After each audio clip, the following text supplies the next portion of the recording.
Welcome to the history of Forex, the evolution of currency. In introduction, my name is Carlos Pond, co-founder and co-CEO of GOBE TRADEHOUSE. One thing that I want to go ahead and remind everybody is to take copious notes. Another thing is make sure that you don't go and compare yourself to anybody, because your journey is your journey. The only thing you need to remember is that you take notes and you stay consistent with the knowledge that you're obtaining. In doing so, what is the importance of the history of money? Well, now that you're in Forex and you're diving into the largest financial market in the world, you need to understand that the history all revolves around the evolution of where society has been and how money has always found a medium to an exchange and how it's evolved over time. So then you know not where your journey is currently at, but where it's headed. In doing so, make sure that you pay attention and learn how we went from the barter system to now eventually going into the digital stages of life. So, without further ado, let's go ahead and get started. These are going to be the topics to learn and the terms to know. By the end of this training, you will have a better conceptual view of these terms. So let's go ahead and dive right in. Society all began with the bartering system. The history of bartering dates all the way back to 6000 BC, where people would exchange services and goods for other services and goods in return. These were skills and talents, livestock, salt and spices, and even people. An example, a farmer may exchange a bushel of wheat for a pair of shoes from the shoemaker. Now, the bartering system had issues as well, such as limited shelf life, transportation and storage, hard to repay debts, having something no one else wanted, and of course fair exchanges. This eventually led to the commodity system, which was the intermediate alternative to the bartering system, where people would trade units of a commodity in exchange for goods and services. Example, ancient Africa, India, and China traded the cowrie shells. In Japan, their trade system was based on the koku, which was a unit of rice. Now, of course, the specific weight of barley was known as a shekel. The native Yap Island, they used the race stones, better known as the Yap stones. Civilizations continued to progress and started using shapes of knives and arrows made out of bronze as a source of money, which eventually led to the first money system, coinage. Coins were an evolution of currency which date back to 700 BC and were first created in what is known today as modern-day Turkey. Mainly made from electrum, which is a mixture of gold and silver. Now, of course, this had advantages. Coins were easy to transport, it allowed people to participate in foreign trades, and people could trade what they wanted for what they needed. But it also came with disadvantages. Normal wear and tear changed the weight of the coins over time, which posed an issue. And coins could also be counterfeited and were also hard to carry and dangerous to do so. And eventually, China created the first paper currency. See, the Chinese invented the first known paper money during 700 AD because it became an ordeal to carry around so many coins. These were considered as IOU notes from private institutions to store their people's silver and gold coins. The IOU notes correlated to what people stored in the private institutions. This would eventually lead to the gold standard. Now, paper currency did have its advantages. Very easy to transport. Foreign trades became super simple. This form of currency was adopted by the European civilizations. Marco Polo actually went and traveled to China, seen what was going on, and he brought it to the European civilizations, and they adopted it as well. Now, the disadvantages. More notes were issued than the amount of gold the institutions actually had, and notes could also be counterfeited. So this eventually led to the gold standard. All currencies were now going to be backed up by gold. Now, this had its advantages. It had fixed exchange rates. Most people were familiar with gold during that time.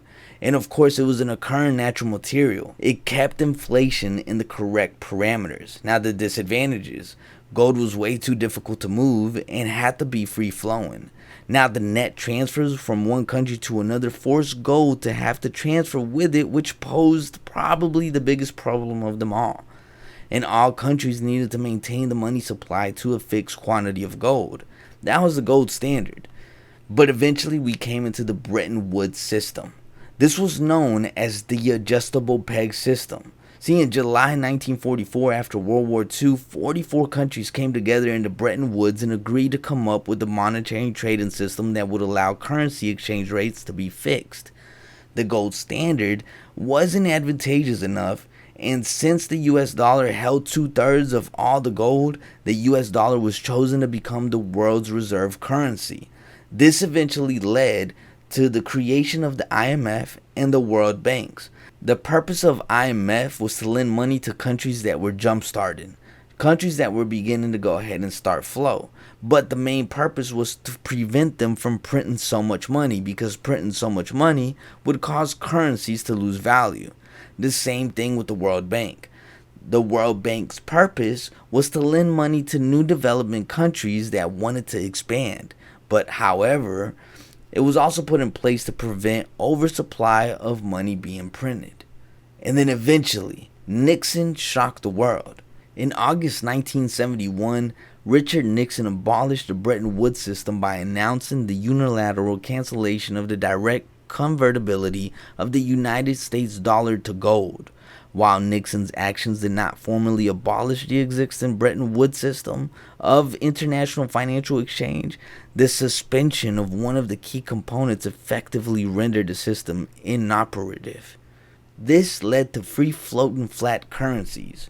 By 1973, the Bretton Woods system was replaced by the current regime based on freely floating flat currencies.